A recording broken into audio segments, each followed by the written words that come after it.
Hare Krishna Prabhuji, Dandavad Pranam. Hare Krishna, dear devotees, let us chant one round of japa with Srila Prabhupada.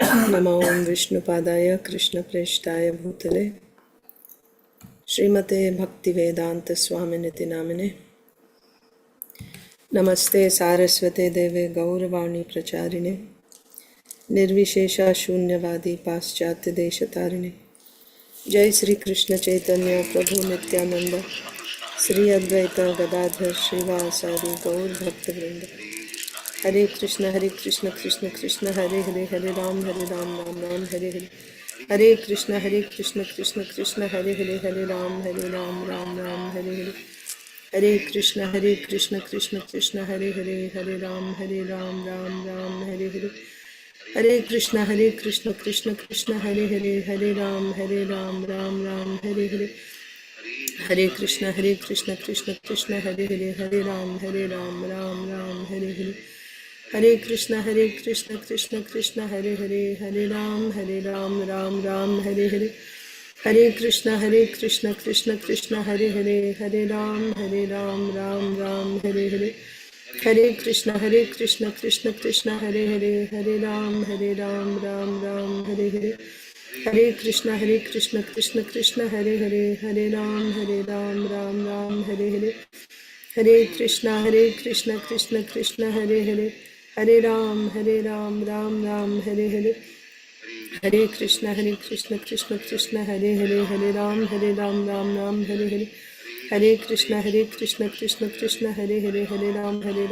Ram Hare Hare Hare Krishna Krishna Hare Hare Hare Ram Ram Hare Hare Hare Krishna Krishna Hare Hare Hare Ram Ram Hare Hare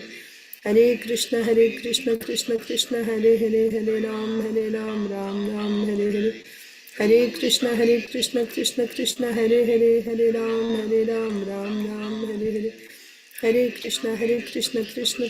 Hare Hare Hare Ram Ram Hare Hare Hare Krishna Krishna Hare Hare Hare Ram Ram Hare Hare Hare Krishna Krishna Hare Hare Hare Ram Ram Hare Hare Hare Krishna Krishna Hare Hare Hare Ram Ram Hare Hare Hare Krishna Krishna Hare Hare Hare Ram Ram Hare Hare Hare Krishna Krishna Hare Hare Hare Ram Ram Hare Hare Hare Krishna Krishna Hare Hare Hare Ram Ram Hare Hare Hare Krishna Krishna Hare Hare Hare Ram Ram Hare Hare Hare Krishna Krishna Hare Hare Hare Ram Ram Hare Hare Hare Krishna Krishna Hare Hare Hare Ram Ram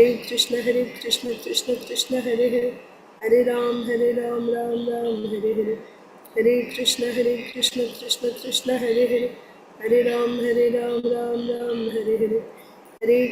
Krishna Krishna Hare Hare Hare Ram Ram Hare Hare Hare Krishna Krishna Hare Hare Hare Ram Ram Hare Hare Hare Krishna Krishna Hare Hare Hare Ram Ram Hare Hare Hare Krishna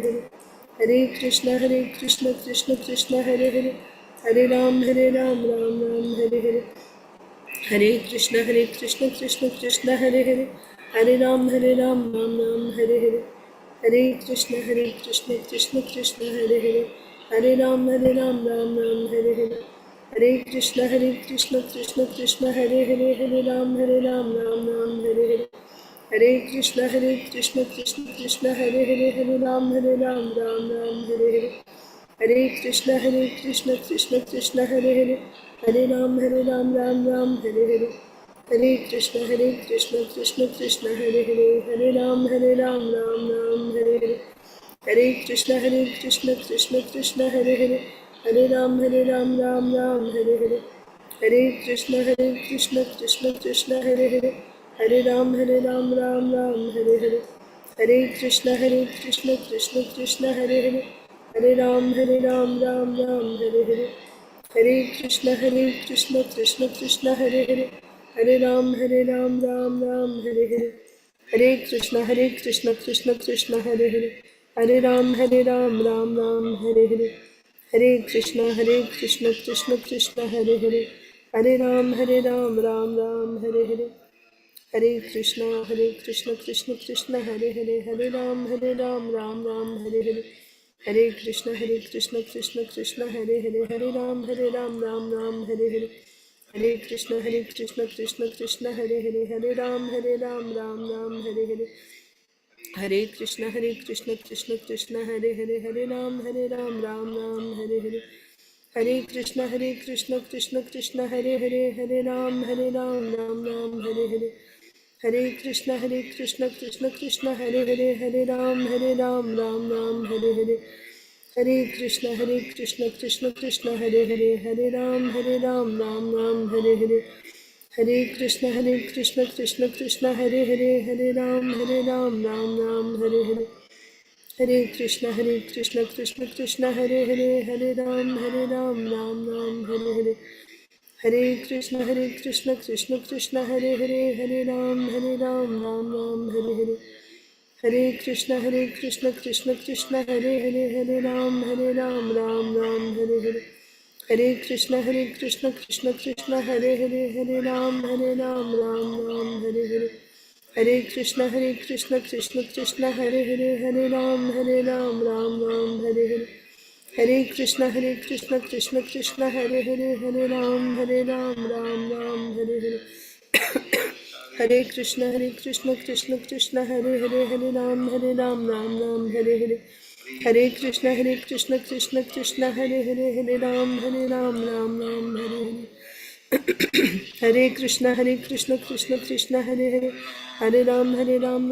Hare Hare, Hare Krishna Krishna Krishna Hare Hare, Hare Ram Ram Hare Hare, Hare Krishna Krishna Hare Hare, Hare Ram Ram Hare Hare, Hare Krishna Krishna Hare Hare, Hare Ram Ram Hare Hare, Hare Krishna Krishna Hare Hare, Hare Ram Ram Hare Hare, Hare Krishna Krishna Hare Hare, Hare Ram Ram Hare Hare, Hare Krishna Krishna Hare Hare, Hare Ram Ram Hare Hare, Hare Krishna Krishna Hare Hare, Hare Ram Ram Hare Hare, Hare Krishna Krishna Hare Hare, Hare Ram Ram Hare Hare, Hare Krishna Krishna Hare Hare,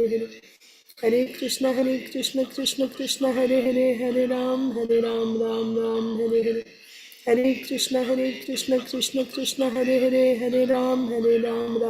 Ram Ram Hare Hare, Hare Krishna Krishna Hare Hare, Hare Ram Ram Hare Hare, Hare Krishna Krishna Hare Hare, Hare Ram Ram Hare Hare, Hare Krishna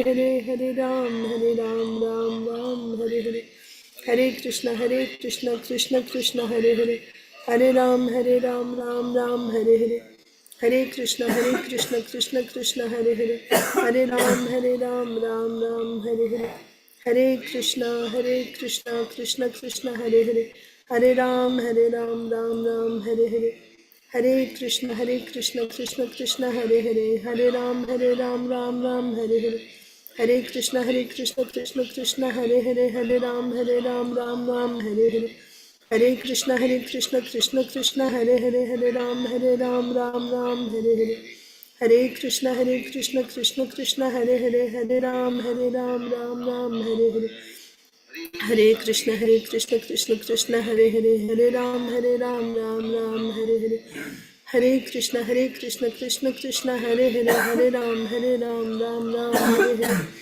Hare, Hare Krishna Krishna Hare Hare, Hare Ram Ram Hare Hare, Hare Krishna Krishna Krishna Hare Hare, Hare Ram Ram Ram Hare Hare. Hare Krishna Krishna Krishna Hare Hare, Hare Ram Ram Ram Hare Hare. Hare Krishna Krishna Krishna Hare Hare, Hare Ram Ram Ram Hare Hare. Hare Krishna Krishna Hare Hare, Hare Ram Ram Ram Hare Hare.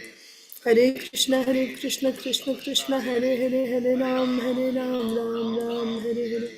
Hare Krishna Krishna Hare Hare, Hare Ram Ram Ram Hare Hare. Hare Krishna Krishna Hare Hare, Hare Ram Ram Ram Hare Hare. Hare Krishna Krishna Hare Hare, Hare Ram Ram Ram Hare Hare. Hare Krishna Krishna Hare Hare, Hare Ram Ram Ram Hare Hare. Hare Krishna Krishna Hare Hare, Hare Ram Ram Ram Hare Hare. Hare Krishna Krishna Hare Hare, Hare Ram Ram Ram Hare Hare. Hare Krishna Krishna Hare Hare, Hare Ram Ram Ram Hare Hare. Hare Krishna Krishna Hare Hare, Hare Ram Ram Ram Hare Hare. Hare Krishna Krishna Hare Hare, Hare Ram Ram Ram Hare Hare. Hare Krishna Krishna Hare Hare, Hare Ram Ram Ram Hare Hare. Hare Krishna Krishna Hare Hare, Hare Ram Ram Ram Hare Hare. Hare Krishna Krishna Hare Hare, Hare Ram Ram Ram Hare Hare. Hare Krishna Krishna Hare Hare, Hare Ram Ram Hare Hare. Hare Krishna Krishna Hare Hare, Hare Ram Ram Ram Hare Hare. Hare Krishna Krishna Hare Hare, Hare Ram Ram Ram Hare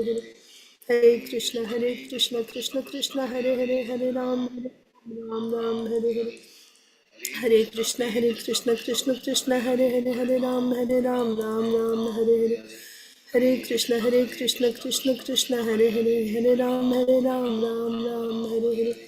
Hare Krishna Krishna Hare Hare, Hare Ram Ram Ram Hare Hare. Hare Krishna Krishna Hare Hare, Hare Ram Ram Ram Hare Hare. Hare Krishna Krishna Hare Hare, Hare Ram Ram Ram Hare Hare. Hare Krishna Krishna Hare Hare, Hare Ram Ram Ram Hare Hare. Hare Krishna Krishna Hare Hare, Hare Ram Ram Ram Hare Hare. Jai Sri Krishna Chaitanya Prabhu Nityananda Sri Advaita Gadadhar Srivasadi Gaur Bhakta Vrinda. Om Namo Bhagavate Vasudevaya. Om Namo Bhagavate Vasudevaya. Om Namo Bhagavate Vasudevaya.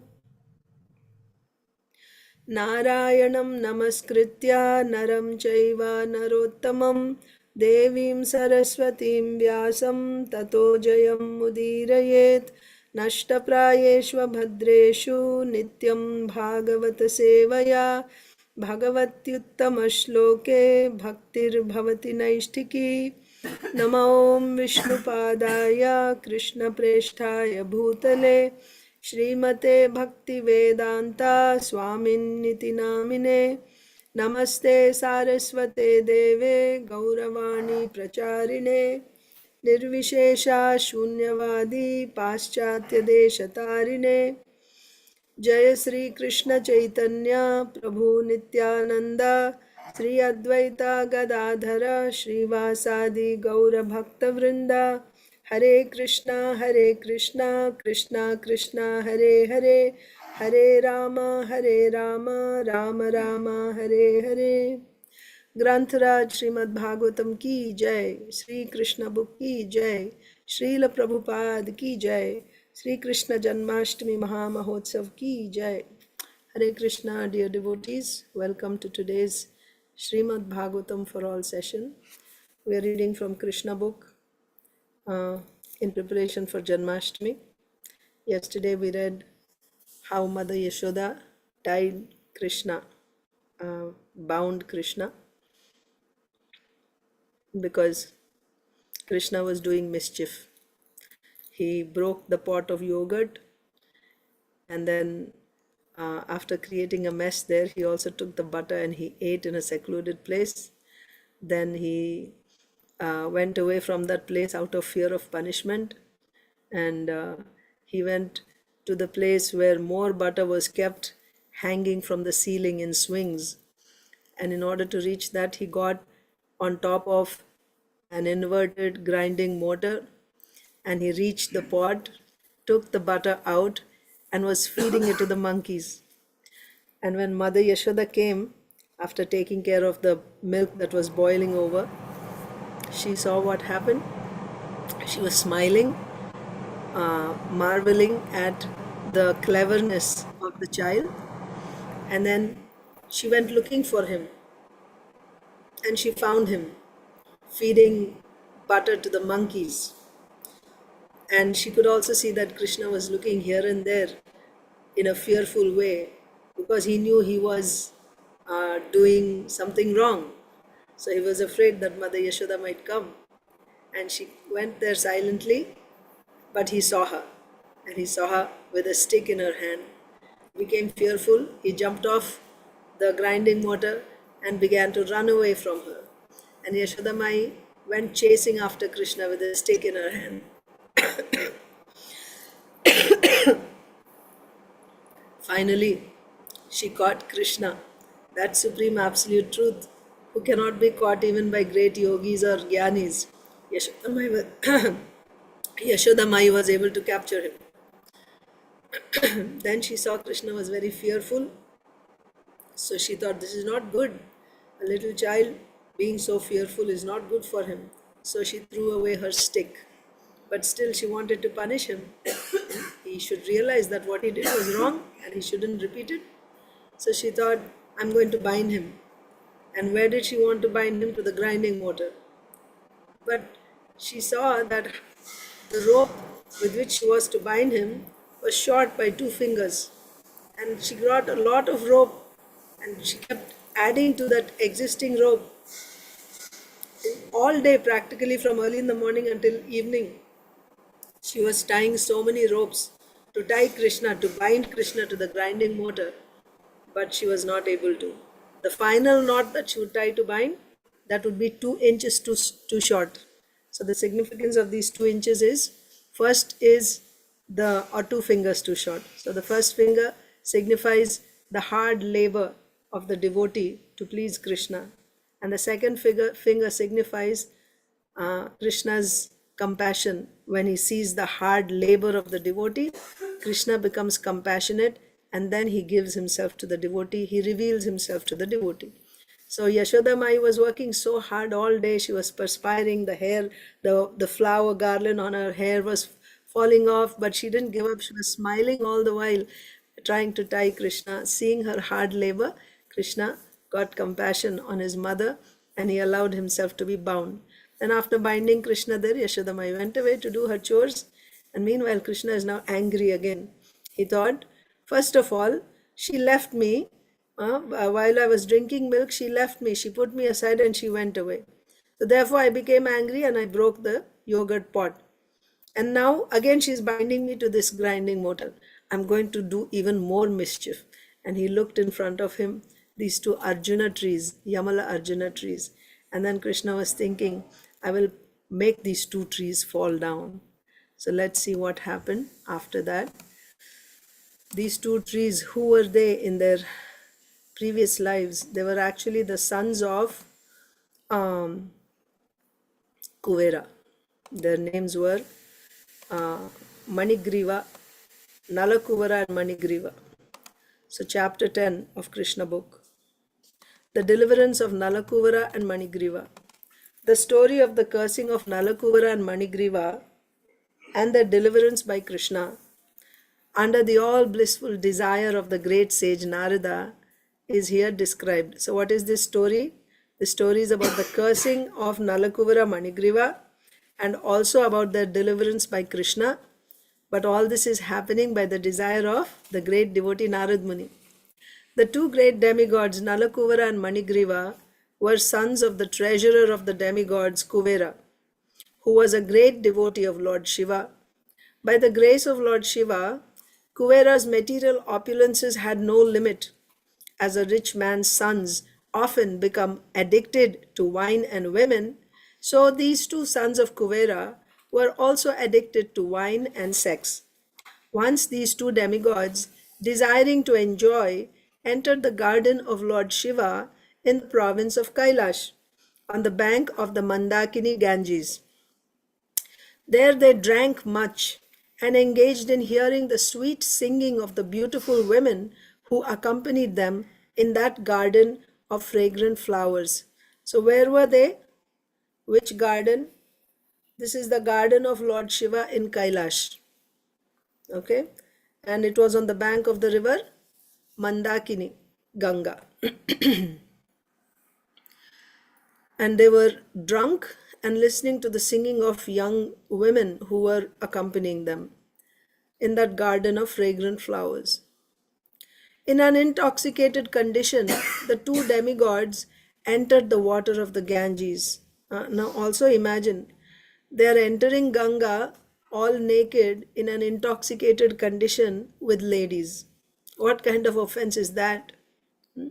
In an intoxicated condition, the two demigods entered the water of the Ganges, which was filled with lotus flowers, and there they began to enjoy the company of the young girls, exactly as a male elephant enjoys female elephants within the water. While they were thus enjoying themselves in the water, all of a sudden, Narada, the great sage, happened to pass that way. He could understand that the demigods Nalakuvara and Manigriva were too much intoxicated and could not even see that he was passing. They didn't even realize that Narada Muni is passing by, nor did they care. Right? They were busy with their, enjoyment. And Narada Muni noticed that they were too much intoxicated. The young girls, however, were not as much intoxicated as the demigods. They saw Narada Muni. They at once became ashamed at being naked before the great sage Narada. They began to cover themselves with all haste. The two demigod sons of Kuvera were so much intoxicated, they could not appreciate the presence of the great sage Narada and therefore did not cover their bodies. So they were completely naked and they just were standing like that in front of Narada Muni. This is an offense to be naked in front of the deities or in front of the sadhus. It's an offense to be naked. So they were standing there in front of Narada Muni. On seeing the two demigods so degraded by intoxication, Narada desired their welfare, and therefore he exhibited his causeless mercy upon them by cursing them. So they got mercy of Narada Muni, but the mercy came in the form of a curse. So one way or the other, if we come in touch with a pure devotee, it is our great fortune.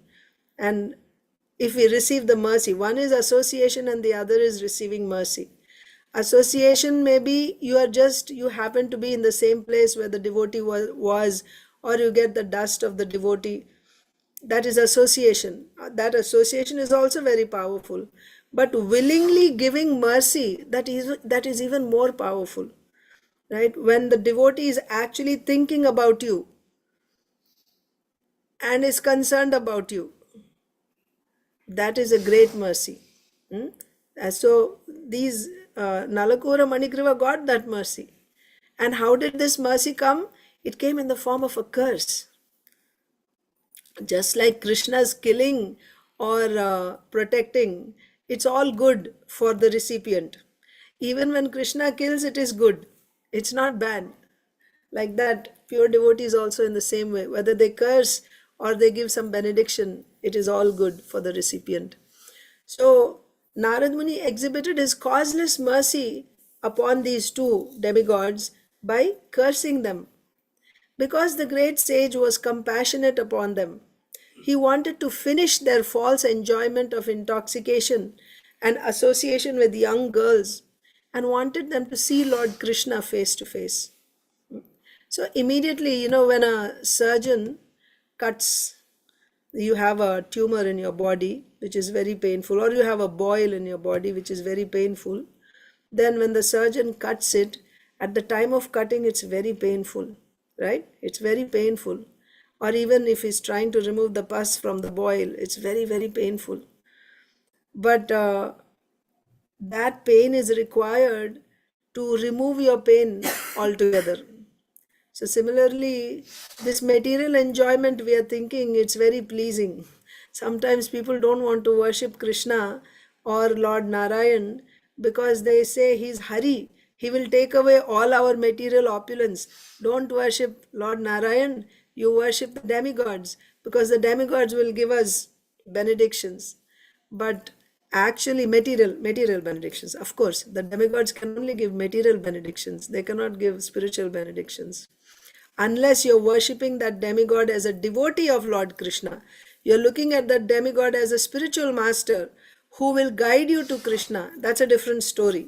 But if you're worshipping a demigod as the supreme lord, or someone who, for a particular purpose, for some material result, if you're worshipping a demigod, then you will only get material results. They cannot give you spiritual results. So the material results that we get, temporarily, immediately, they may be pleasing to the senses, but in the long run, they're only going to give us a lot of pain. So when a Vaishnava sees someone completely materially in a very good condition, a very famous, very wealthy, very beautiful, so on and so forth, a Vaishnava does not become happy. Not that he's feeling jealous of that person. On the contrary, he's feeling sorry. He's feeling compassionate for that person.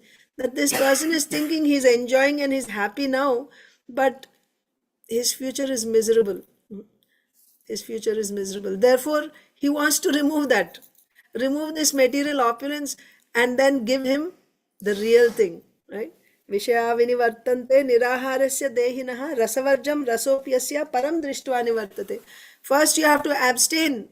Temporarily, it is painful to stay away from material pleasures. You have to abstain. For us, minimum, no meat eating, no intoxication, no gambling, no illicit sex, right? You have to abstain from so-called pleasure. And by doing that, oh, so much pleasure is awaiting, right? The transcendental pleasure of Krishna consciousness. That's what a Vaishnava wants to give. So he's not very happy when he sees someone is materially doing very well. Vaishnava doesn't feel happy. He feels sorry for that person. So here Narada Muni was compassionate upon them. He wanted to finish this false enjoyment of intoxication. For the demigods, it was great enjoyment. They were having great, enjoyment. But Narad Muni saw this is not real enjoyment. This has to be finished. And also, what are the two pitfalls, right? Intoxication and illicit sex. And these demigods were absorbed in these things. Narad Muni wanted to remove that. And he wanted them to see Krishna face to face. He conceived of cursing them as follows. Narad Muni is thinking that he's going to curse them so that they will actually get darshan of Krishna. They will get the real pleasure. This pleasure is false pleasure. So this is Narad Muni's mercy. He wants to give them Krishna consciousness. So he conceived of cursing them as follows. He said that the attraction for material enjoyment is due to an increase of the mode of passion. Attraction for material enjoyment is due to increase in the mode of passion. A person in the material world, when favored by the material opulence of riches, generally becomes addicted to three things. When you have a lot of wealth, you are generally addicted to three things: intoxication, sex, and gambling. So these three are actually vices: intoxication, sex, and gambling. That's why devotees abstain from all types of intoxication, even up to tea and coffee, right? So, intoxication, sex, and gambling. Materially opulent men, being puffed up with the accumulation of wealth, also become so merciless. Of course, when you're engaged in these three things, naturally the next thing is your heart becomes very hard. You don't have compassion in your heart. You are not sensitive to others' pains. When you are puffed up with material riches and you are completely absorbed in enjoyment in the form of intoxication and illicit sex and gambling, your heart also becomes very hard, and you become so merciless that these people, materially opulent people, they become so merciless that they indulge in killing animals by opening slaughterhouses. That is why externally people may look very, very, what do you say, uh, well dressed, cultured, cultured meaning, they speak very refined language and so on and so forth. But you have to look at their activities, right? If they're engaged in meat eating, if they're engaged in intoxication, they're engaged in illicit sex, and if they're engaged in gambling, that person cannot be a gentleman. You have to judge. Phalena parichiyate, it is said. By the fruit, you can judge a tree by the fruit. So the fruit means here the result, the activities that they're performing. By that you can understand what is their character.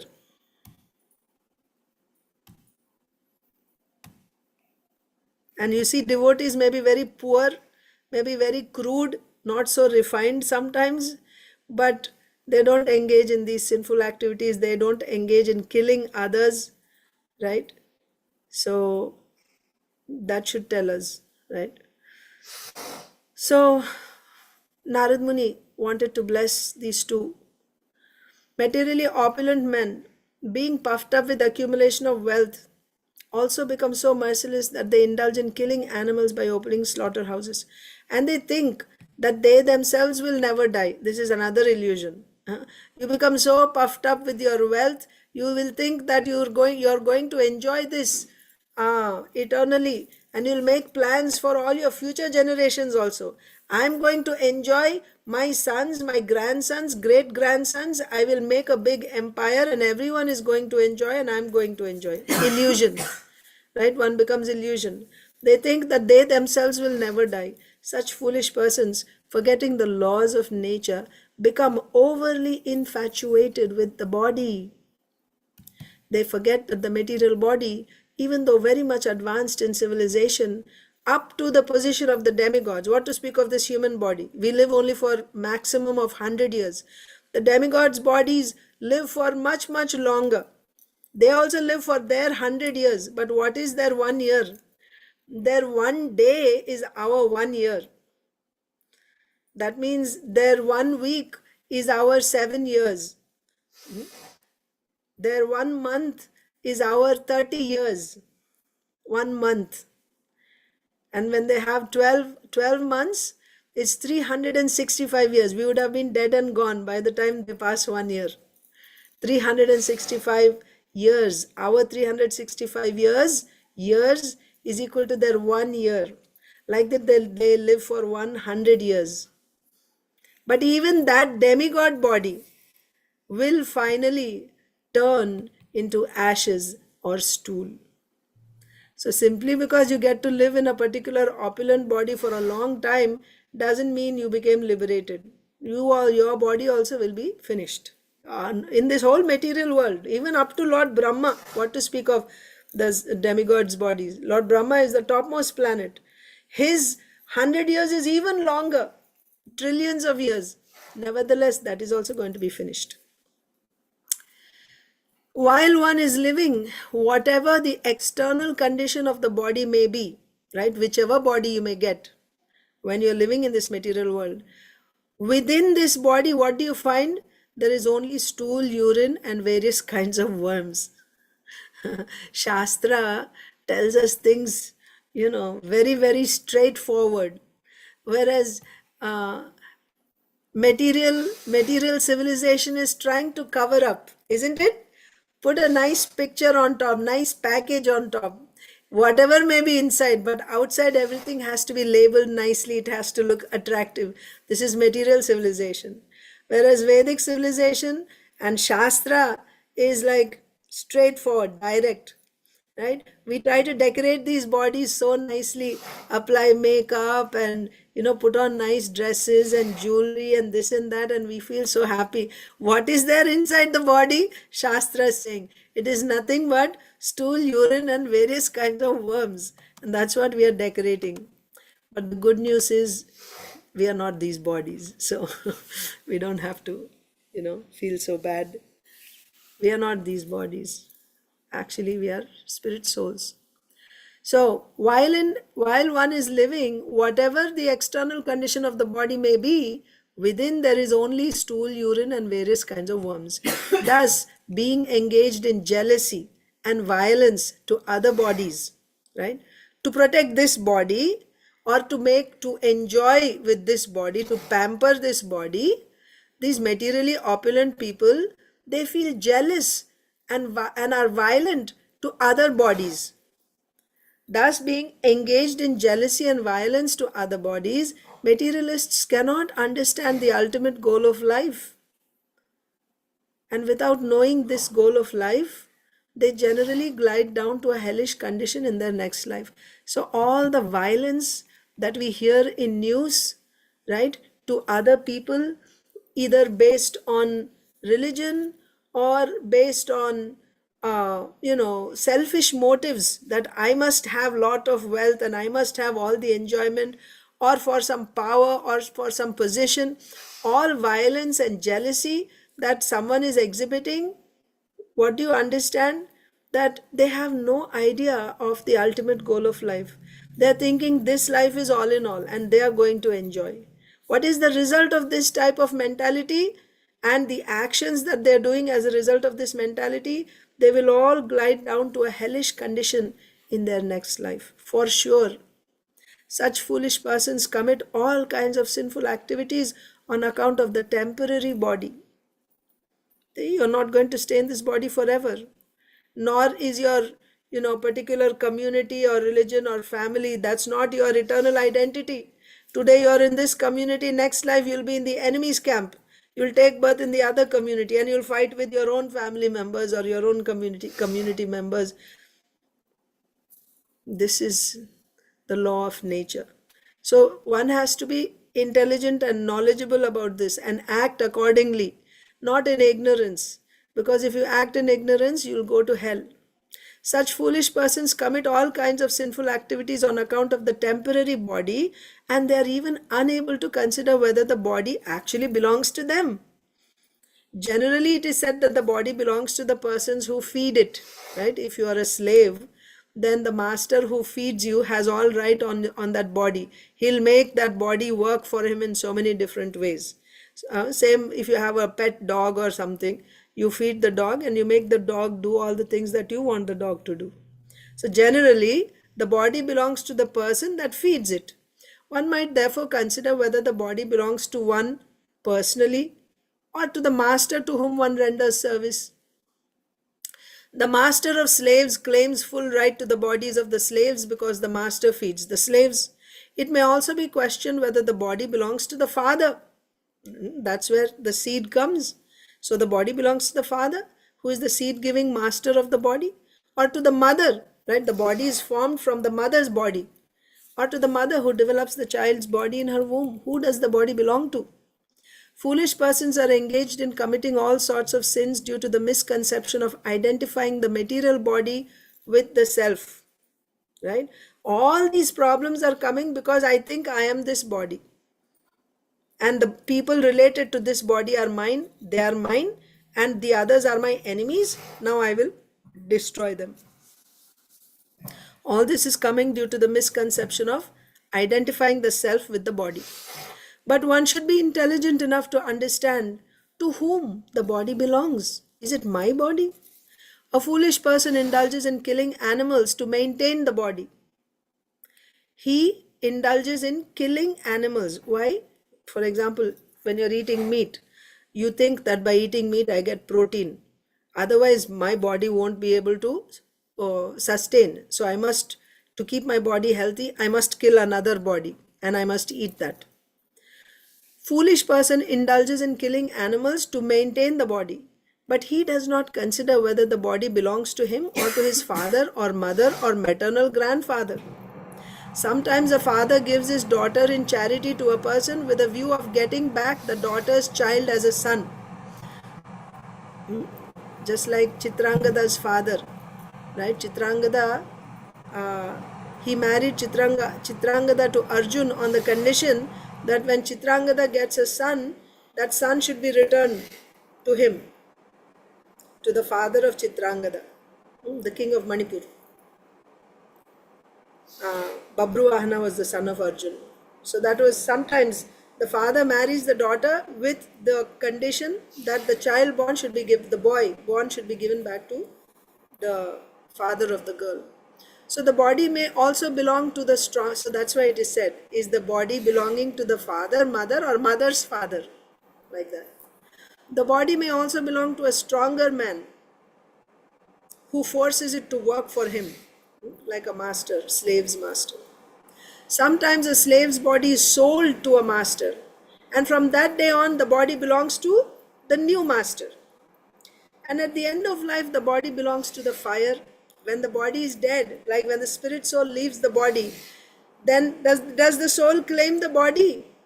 The soul goes on to the next. Then who does that body belong to? You say family members. Are the family members going to keep the body with them in the house? No, they'll throw it in the fire. So fire claims that body. Or earth, right? They bury in the earth. And then after it is buried, the worms claim that body. They come and eat it. Like that. Or sometimes vultures, they claim the body.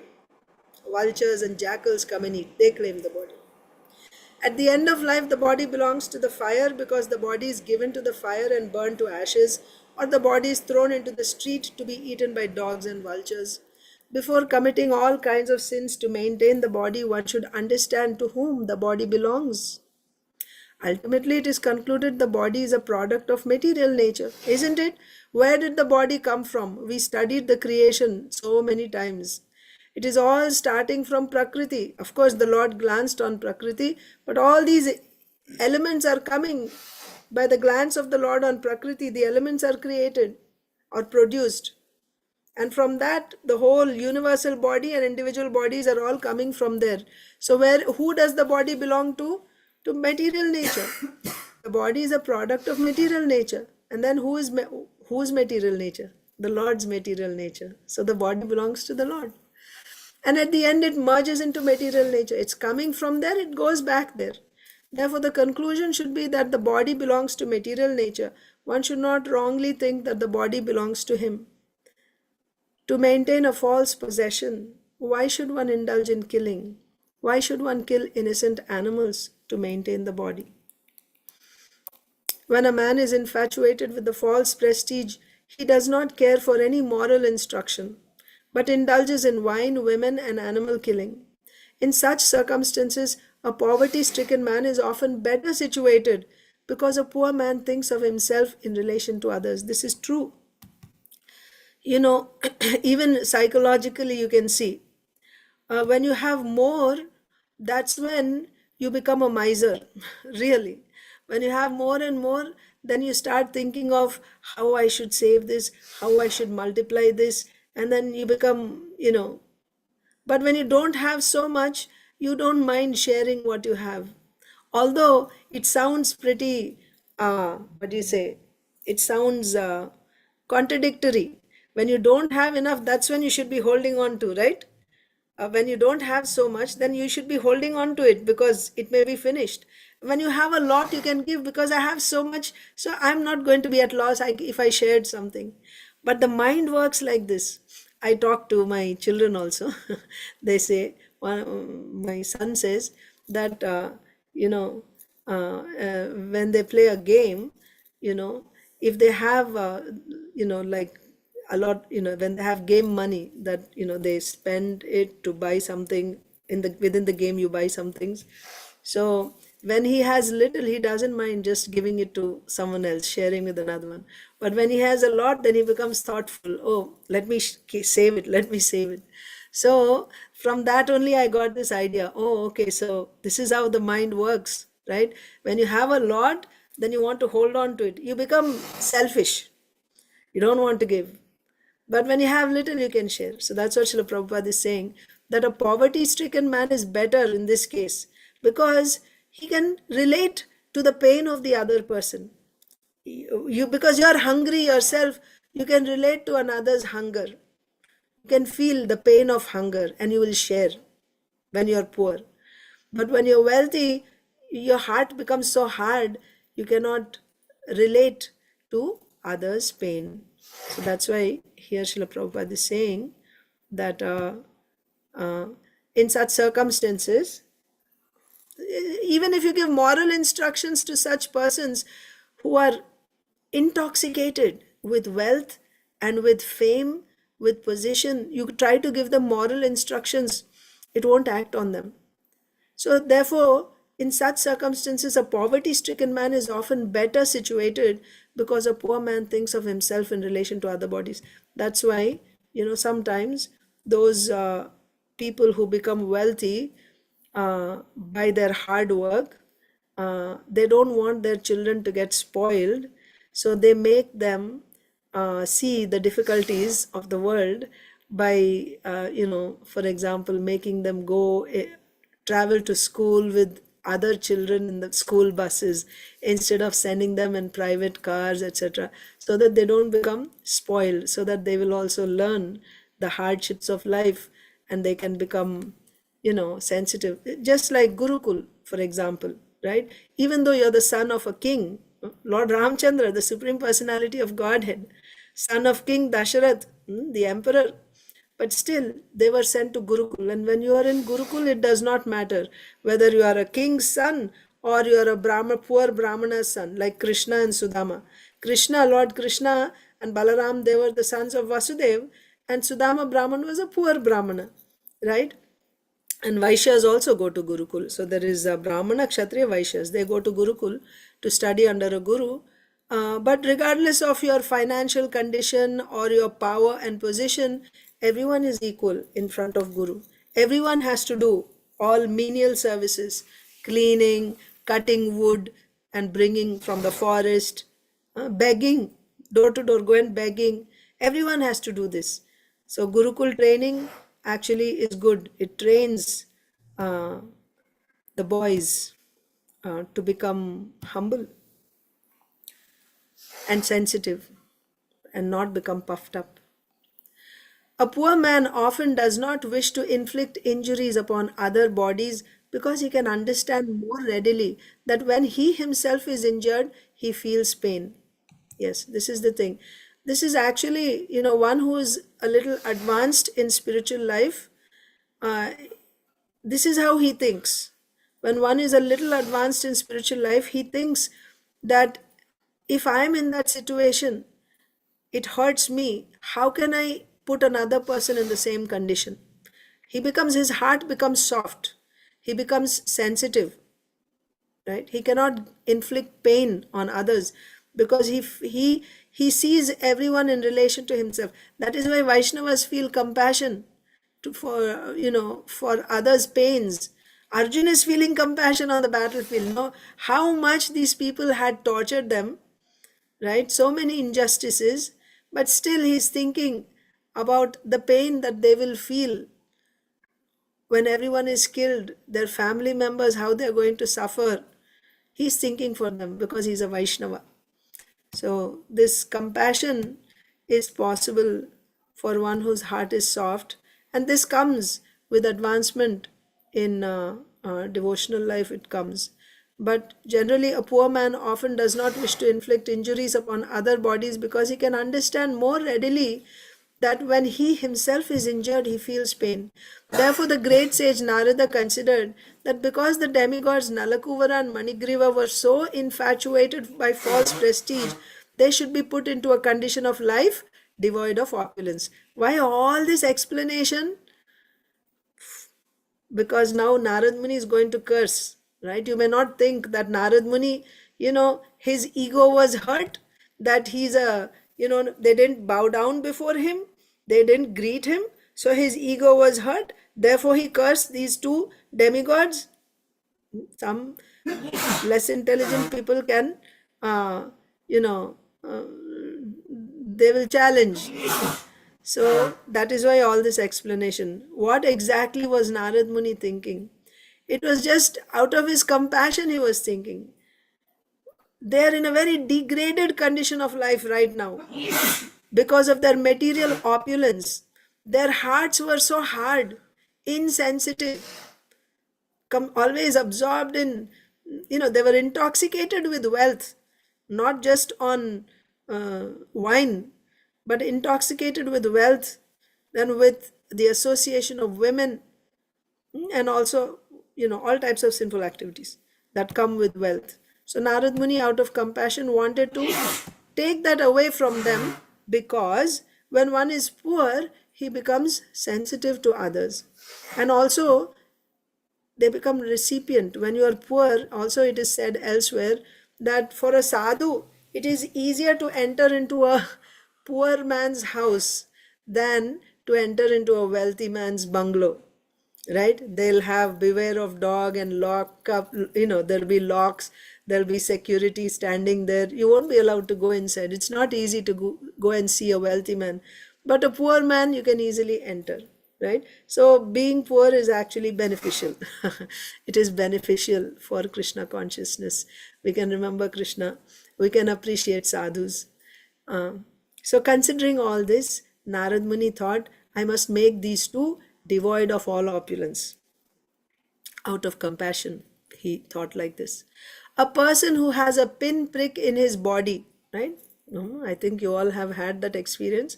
Either you get a splinter or a pin which is pricked in your body. A person who has a pin prick in his body does not wish others to be pricked by pins. He knows what pain it is. A considerate man in the life of poverty does not wish others to be also put into that condition. He knows the pain of poverty. He doesn't wish to see others suffer the same pain. Generally, it is seen that one who has risen from a poverty-stricken life and becomes wealthy creates some charitable institution at the end of his life so that other poverty-stricken men might be benefited. In short, a compassionate poor man may consider others' pains and pleasures with empathy. A poor man is seldom puffed up with false pride, and he may be freed from all kinds of infatuation. He may be freed from all kinds of infatuation because he doesn't have anything to be proud about, right? So he can become free from all types of infatuation. Infatuation means lust, desire to enjoy so many things. He can become freed from those things, right? He can become sober. He may remain satisfied by whatever he gets for his maintenance by the grace of the Lord. Of course, one thing that I would like to say here is all this actually depends on the association that you have. Sometimes even poor people, if they have this type of association,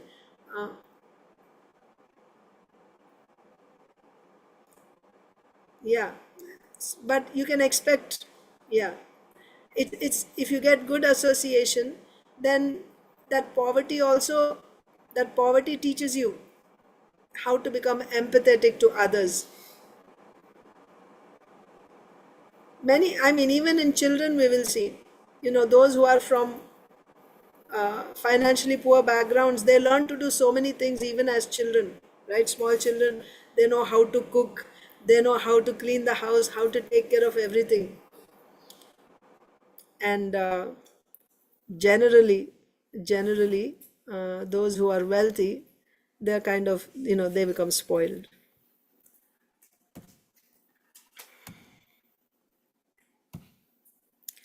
To remain in the poverty-stricken condition is a kind of, but again, as I said, if you get proper training, like being sent to Gurukul, or even for the girls, if the mother is training properly at home, then they can, in spite of being in, have like Ambarish Maharaj. Ambarish Maharaj is a pure devotee, of course. So we are talking about the conditioned souls. Otherwise, why Kunti Maharani is praying that this high birth, high education, beauty, and high birth, high education, beauty, and wealth. These are all obstacles on the path of bhakti. Why she's saying, if you're a pure devotee, then there's no obstacle. Nothing is an obstacle. Whether you have wealth or whether you're in poverty condition, it does not matter. A pure devotee is always a pure devotee. The problem is when we are not pure devotees, and majority of the people in this world are not pure devotees. Majority of us, we are not. There's very few pure devotees. So then for us, these things become obstacles. These things become obstacles. That's why brāhmaṇas, voluntarily they live a simple life, go begging from door to door. Otherwise, why they're doing that? Because remaining poor actually uh, keeps you sober, right? And then you can, you again, just poverty itself is not the qualification, but poverty is a favorable situation. It's a favorable situation to become sensitive, right? You become sensitive. That means your heart can become sensitive and then soft, and then you can receive the instructions given by sadhus. Then you can actually progress in bhakti.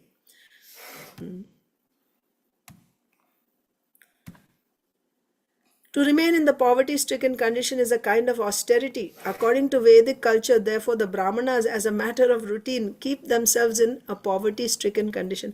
Is it easy to remain in poverty-stricken condition? No. It's an austerity. Austerity means it would be easier to have wealth and live in comforts. But willingly, voluntarily, you take on hardships on yourself. You forego the comforts of life. They do it on purpose. Brahmanas do it on purpose. They keep themselves in poverty-stricken condition. Why? To save themselves from the false prestige of material opulence. Because when you have material opulence, why Indra commits so many mistakes all the time, even against the Supreme Lord? Because the position is such. Not only is he a king, but he's a king of the demigods. So being in that position in such opulence as a demigod, it's, if you're not a pure devotee, then you'll be influenced by the modes. You'll get this false prestige that you are the Lord and Master. So therefore, to save from that position, Brahmanas voluntarily keep themselves in poverty-stricken condition. Lord Brahma, at the time of creation, before he starts creating, he prays to the Supreme Lord. How can I can become proud thinking that now I have created this universe. Universe means all the different types of species in this universe I have created.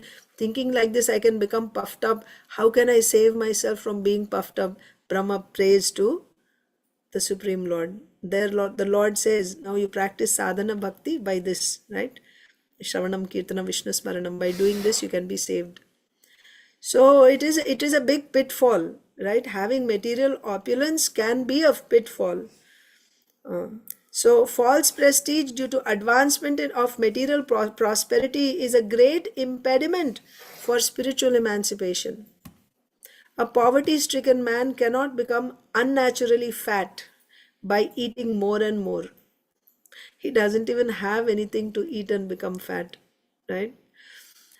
And on account of not being able to eat more than he requires, his senses are also not very turbulent. They're in a straight line. Your mouth, your belly, and your genitals, they're in a straight line. So by eating, the belly becomes full, then there's pressure on the genitals. But if you're eating frugally, then the belly is also not always completely full, then the senses are also controlled. That is the science. On account of not being able to eat more than he requires, his senses are not very turbulent. When the senses are not very turbulent, he cannot become violent. Again, kamesha krodesha. When you are lusty, when your senses are disturbed, then the next thing is anger, right? And when you are angry, you become violent. So it is all starting here, eating. Then if you control the eating, then your belly is controlled, your genitals are controlled, your anger is controlled, and you are not violent. Everything comes. Another advantage of poverty is that a saintly person can easily enter a poor man's house. This is what I was saying. And thus the poor man can take advantage of the saintly person's association. A very opulent man does not allow anyone to enter his house. Therefore, the saintly person cannot enter. According to the Vedic system, a saintly person takes the position of a mendicant, like a beggar, so that on the plea of begging something from the householder, he can enter any house. And why he wants to enter? To go and take away from the householder? No. The householder, who has usually forgotten everything about spiritual advancement because he is busy maintaining family affairs, can be benefited by the association of a saintly person. That's why the saintly person goes to a householder's house, to give some benefit to that householder. There is a great chance for the poor man to become liberated through association with the saint, because poor man opens his door to saintly persons. But wealthy man is always afraid, oh, what if this is a cheat, right? This person who's coming into my house, he may just be a thief who is dressed up like a sadhu. He may come here and he may just, and people do that in Kali Yuga, unfortunately. So he may come and he may just plunder my house. So that means being wealthy is it can be a disadvantage in taking advantage of uh, the association of sadhus, because you're always fearful. Who's coming in? We don't know. So sometimes even if a genuine sadhu comes, you're doubtful. Maybe this is a cheat, another cheat. So you miss out on the opportunity. But a poor man, he doesn't have anything to lose. So Vedic lifestyle means simple living, high thinking, right? So the whole system has to be changed, right? We are just going in the opposite direction. Modern civilization is you become more and more wealthy. Everyone, regardless of whatever your birth or your qualification, it does not matter. Everyone has an equal opportunity to increase your material opulence. You can live a wealthy lifestyle. That's what is being promoted in today's world, isn't it? But you just check, are you actually happy in this world, in this lifestyle? Are we actually happy at heart by that lifestyle and by that opulence? Am I happy? Do I have peace of mind? And you look at, in a village, a person who lives in a small house, right? Maybe just a one-room house, maybe, right? He has his small little piece of land and maybe a cow, and then he's living. He doesn't have a big bank balance. He doesn't have a big empire. Anyone can walk into his house and there's nothing to be stolen there. He's not fearful. Who is able to sleep peacefully at night, right? So, um, simple living, high thinking is the motto. Simple living, high thinking. That's the Vedic lifestyle. That's why you will see in the villages, you don't see that everyone's house is a big bungalow. Generally, everyone's house is moderate, isn't it? Maybe there is one zamindar who has a big bungalow. In the whole village, you will find probably one big bungalow. He's like the king of that village. But otherwise, everyone else is living because, and always, even the poorest person will have a small house and there is some space around the house, some backyard, front yard where he grows some flowers or some vegetables, isn't it? And now we have all these apartments with, Prabhupada calls them pigeonholes, right? Skyscraper buildings with small apartments inside, and we live there day in and day out. The householder who has usually forgotten everything about spiritual advancement because he is busy maintaining family affairs can be benefited by the association of a saintly person. There is a great chance for the poor man to become liberated through association with a saint. Of what use are persons who are puffed up with material opulence and prestige if they are bereft of the association of saintly persons and devotees of the Supreme Personality of Godhead? Of course, in the case of devotees, because the wealth that you have, you engage all that, if you engage all that in creating opportunities for others to get the association of devotees. This is how you know, we can engage what we have in the Lord's service. Open your house where you're giving an opportunity to others to associate with sadhu. Invite a sadhu to your house and, uh, arrange for Krishna Kirtan, Krishna Katha, and everyone comes there and they sit and they hear, and by that you're engaging. That will actually break your attachment to your wealth. It will actually balance, right, when you're engaging it in the Lord's service. But otherwise, if that is not done, then that's a that's a disadvantage for devotional service. Okay, let's continue reading.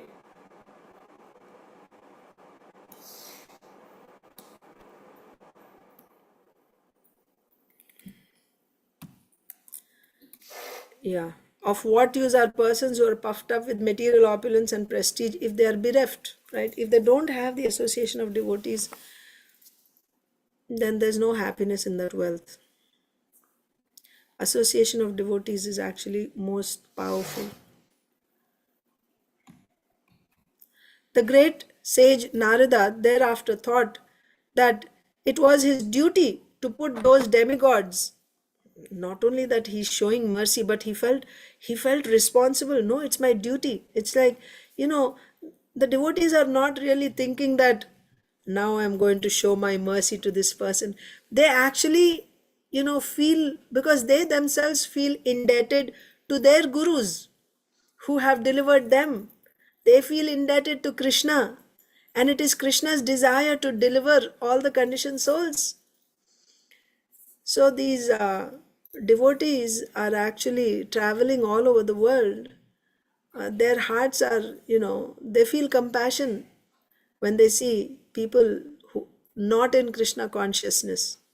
And when they see that people don't have the association of devotees, they become very compassionate and they see it as their duty. Like how Srila Prabhupada came to the West, right? He saw it as his duty to give this Krishna consciousness to the whole world.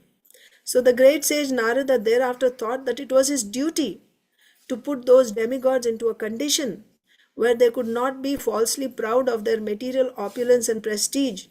Narada was compassionate and wanted to save them from their fallen life. They were in the mode of darkness, and being therefore unable to control their senses, they were addicted to sex life. Externally, it appears like they are enjoying, but actually, they are suffering, being in the mode of darkness. Right? It was the duty of a saintly person like Narada to save them from their abominable condition. In animal life, the animal has no sense to understand that he is naked. Yes, do animals feel shy that they're not wearing clothes? They don't. So human beings who become like animals, they also don't feel shy. That means it is a degradation, right? They have fallen to the level of an animal, and a sadhu feels sorry for them. But Kuvera was the treasurer of the demigods, a very responsible man, and Nalakuvara and Manigriva were two of his sons. And yet they became so animalistic and irresponsible that they could not understand, due to intoxication, that they were naked. This is another thing. The father is a devotee, and the sons are, you know, like animals. This can also happen. To cover the lower part of the body is a principle of human civilization. And when men or women forget this principle, they become no better than animals. Narada therefore thought that the best punishment for them was to make them immovable living entities. Oh, you know why? Because trees don't wear clothes, right? You're so fond of being naked, then just become trees. Narada thought that the best punishment for them was to make them immovable living entities or trees. Trees are by nature's laws immovable. Although trees are covered by the mode of ignorance, they cannot do harm. Right? If they were turned into some lion or tiger, again they would be attacking other animals. But trees cannot attack anyone. Of course, there are some carnivorous plants, but yeah. trees are, they cannot do harm, even though they are covered by the mode of ignorance. The great sage Narada thought it fitting that although the brothers would be punished to become trees, by his mercy they would continue to keep their memory. Thing to be noted here is they could remember who they were, why they had become trees, and they can actually regret. So Narada Muni, by his mercy, uh, uh, even though he punished them, he arranged that they would continue to keep their memory and be able to know why they were being punished. That's actually good, right? When you're punished, if you're able to realize why you're being punished, that is good. Then you can rectify your mistake. But if you don't even realize why you're being punished and you just get punished left and right, then, there will be some other perverse consequences, isn't it? So this was the mercy of Narada Muni, that they were able to remember why they had become trees. And it was not a short time, some 30,000 years they had to remain as trees. And all that while they could remember why they had become trees. After changing the body, a living entity generally forgets his previous life. But in special cases, by the grace of the Lord, as with Nalakuvara and Manigriva, one can remember. Can you tell another incident from Srimad Bhagavatam where a person was able to remember the previous life even after changing bodies? Bharat Maharaj. Yes. Bharat Maharaj, who became a deer. The deer was able to remember how he became a deer, and he was very, very careful like that. Okay. So sage Narada therefore contemplated that the two demigods should remain for 100 years in the time of the demigods. So that's how it came to so many thousands of years. Right? Narad Muni said for 100 years of the demigods, they should remain in the form of trees, and after that they would be fortunate enough to see the Supreme Personality of Godhead face to face by his causeless mercy. Whose causeless mercy? Krishna's causeless mercy. Again, you can see the connection. First, they get the mercy of a pure devotee. By the mercy of a pure devotee, they get the mercy of Krishna. Krishna's mercy follows the mercy of a pure devotee. Of course, the devotee, this person can see Krishna only by the mercy of Krishna. He cannot see Krishna by the mercy of a devotee. By the mercy of a devotee, one can begin his bhakti, pure devotional service. He can begin bhakti. And by that bhakti, when Krishna is pleased, he will show himself. Not that the devotee will show Krishna. No. And you can get bhava. By the mercy of a devotee, you can get bhava. When do you actually see Krishna? Of course, when Krishna appears, that's different, right? When in his manifest Leela, everyone is seeing Krishna. We are not talking about that seeing Krishna. We are talking about Bhagavad Sakshatkara, where you're actually, like that jaundiced person eating sugar. We are not talking about that.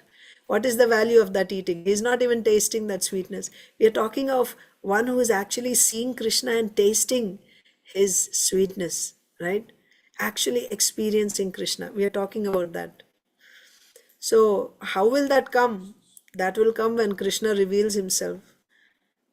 After prema. That prema can be given only by Krishna. Love of Godhead can be given by Krishna.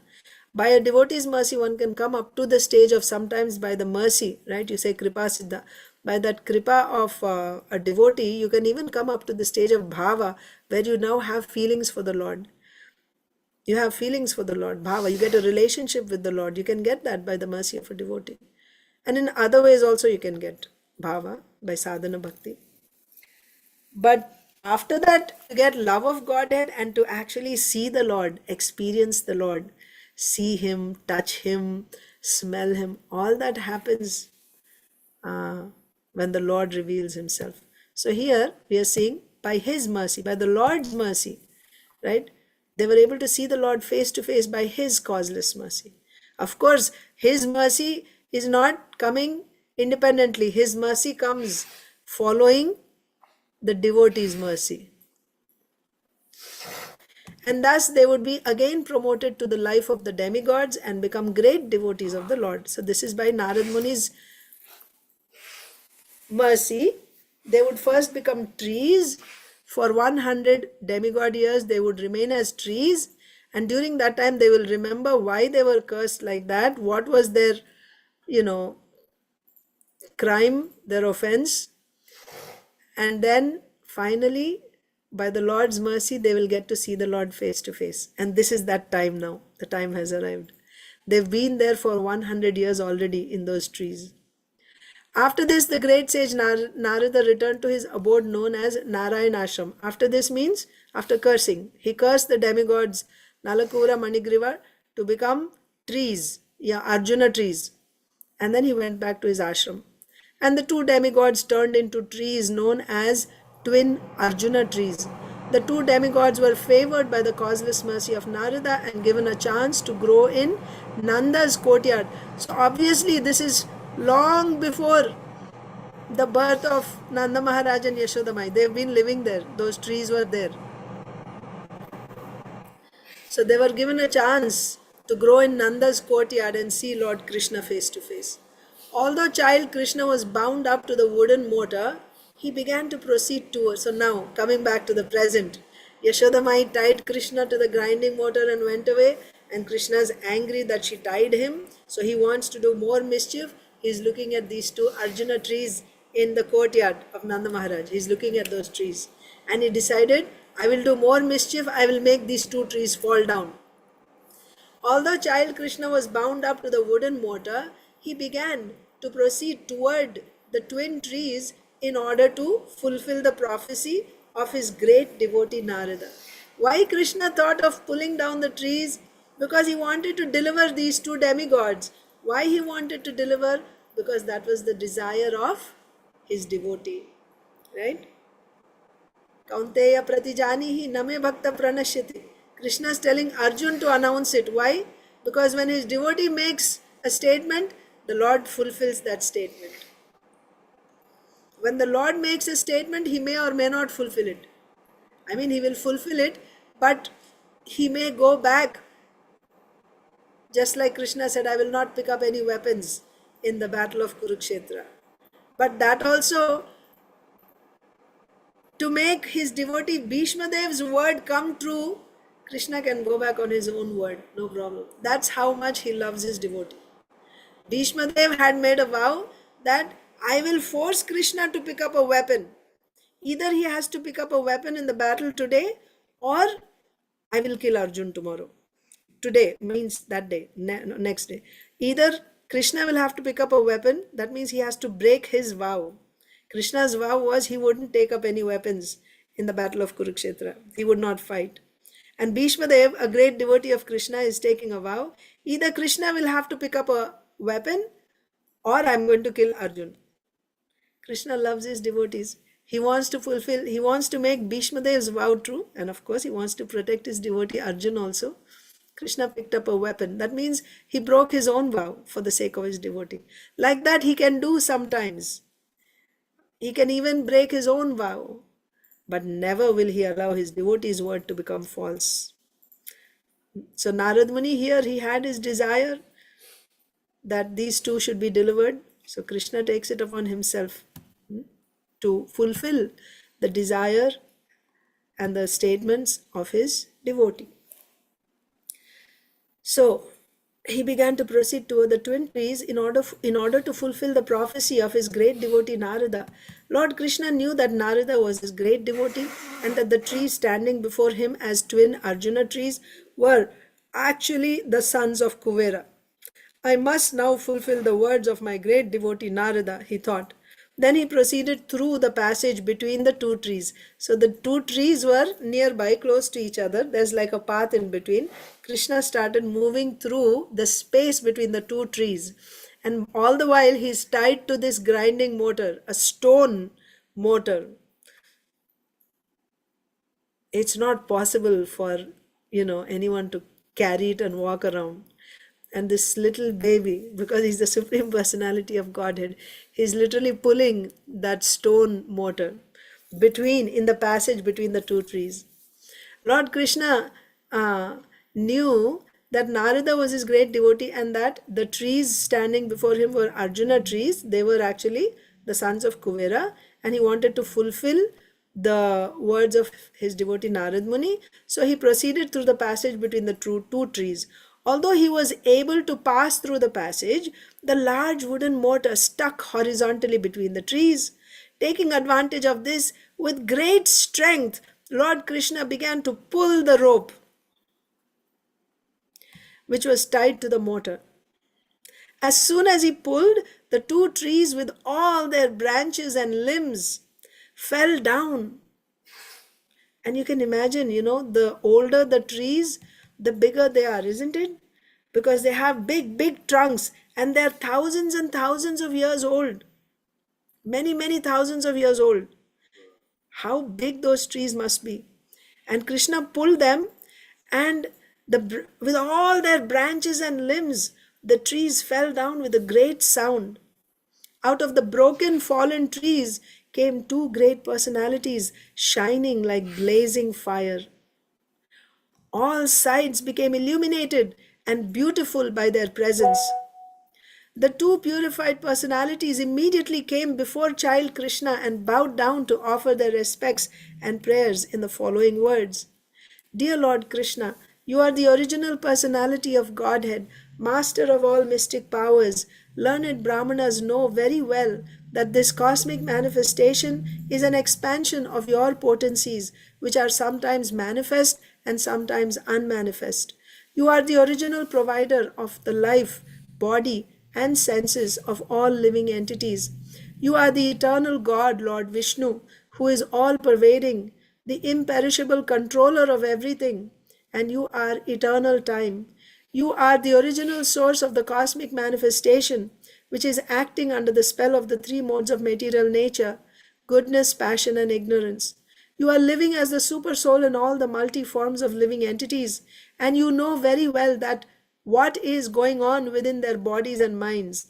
Paramatma knows everything completely that's going on in our bodies. Even we don't know what's going on in our bodies and mind, but Paramatma knows.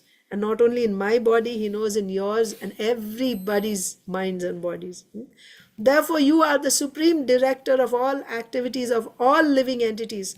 But although you are in the midst of everything which is under the spell of the material modes of nature, right? You are the one who is directing everything. You are here in the middle of this material nature.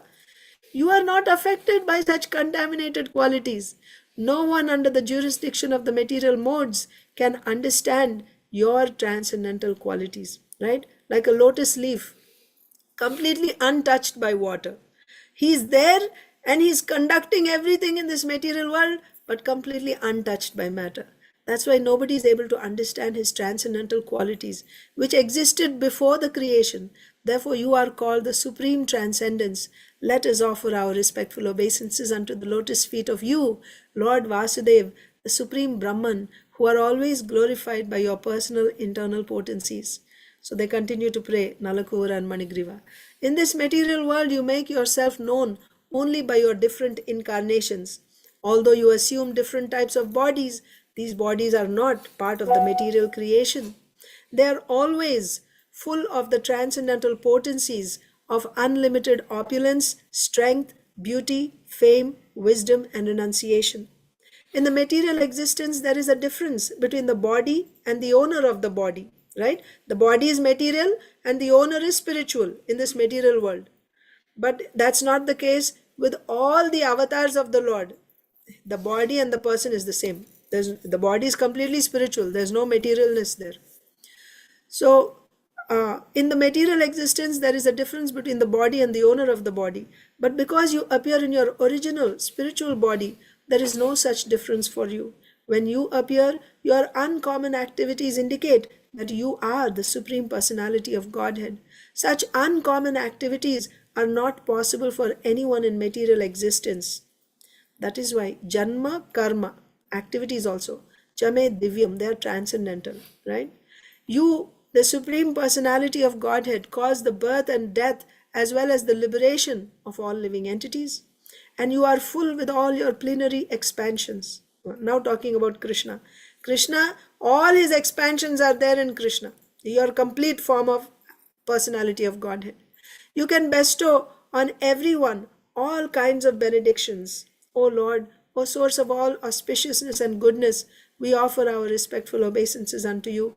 You are the all-pervading Supreme Personality of Godhead, the supreme source of peace, and the Supreme Personality in the dynasty of King Yadu.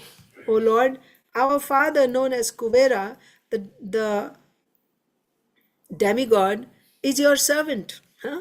Our father is your servant. Similarly, the great sage Narada is also your servitor. And only by their grace have we been able to see you personally. We therefore pray that we may always be engaged in your transcendental loving service by speaking only about your glories and hearing about your transcendental activities. What is their desire? What are they praying? We may always be engaged in your transcendental loving service. What type of service are they asking? By speaking only about your glories and hearing about your transcendental activities. That's the thing. Let us give us an opportunity so that we are always speaking. When we speak, may we speak only about your glories. And when we hear anything, may we hear only about your glories. May our hands and other limbs be engaged in your service, right? Our hands and limbs may always be, whatever they do, it should be your service. And our minds always be concentrated at your lotus feet. Whatever thought comes in my mind, let that be your service. And our heads always bowed down before the all-pervading universal form of your Lordship. Like that. They want to be pure devotees. Engage all their senses. Rishikena Rishikesha Sevanam, master of the senses. Engaging all the senses in the service of the master of the senses. That's pure devotional service. They want that. When the demigods Nalakūvara and Maṇigrīva finished their prayers, the child Lord Krishna, the master and proprietor of Gokul, bound to the wooden grinding mortar by the ropes of Yashoda, smiled. So in this way, when they offered their prayers, Nalakūvara and Maṇigrīva, Krishna smiled and said, "It was already known to me that my great devotee Narada Muni had shown his causeless mercy by saving you from the abominable condition of pride due to possessing extraordinary beauty and opulence in a family of demigods." That means you were so proud because of your high birth in the family of demigods. And I was aware that you were saved by my devotee Narada. He has saved you from gliding down into the lowest condition of hellish life. All these facts are already known to me. You are very fortunate because not only were you cursed by him, but you had the great opportunity to see him. Who? Narada Muni. If someone is able, by chance, to see face to face a great saintly person like Narada, who is always serene and merciful to everyone, then immediately that conditioned soul becomes liberated. Sadhu Sangha Sarva Shastra Koi, Lava Matra Sadhu Sangha Sarva Siddhi Hoy. Even a moment's association with a pure devotee will give you all perfection. Krishna himself is saying, you are so fortunate. Not only are you cursed, you got to see Narada Muni. That's the awakening of your good fortune, that you got to see Narada Muni. This is exactly like being situated in the full light of the sun.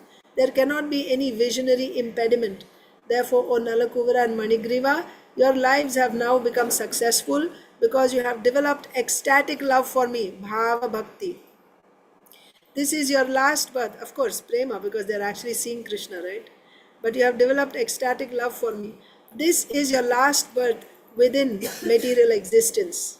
Now you can go back to your father's residence in the heavenly planets, and by remaining in the attitude of devotional service, you will be liberated in this very life. After this, the demigods circumambulated the Lord many times and bowed down before him again and again, and thus they left. The Lord remained bound up with ropes to the grinding mortar. Thus ends the Bhaktivedanta purport of the 10th chapter of Krishna, the deliverance of Nalakūvara and Maṇigrīva. So next we will see in the evening class the killing of the demons um, Pralambasura, Vatsasura and Bakasura. So I will stop there. Does anyone have any questions? Mataji, Yeah. no matter how many times we hear these pastimes, they're always more and more relishable, right? Just a small comment. I was thinking how many times we have heard and read this Damodar Leela, but as the way you are reading and we are explaining, again, it's becoming more and more relishable. Yeah. Uh, that's Krishna.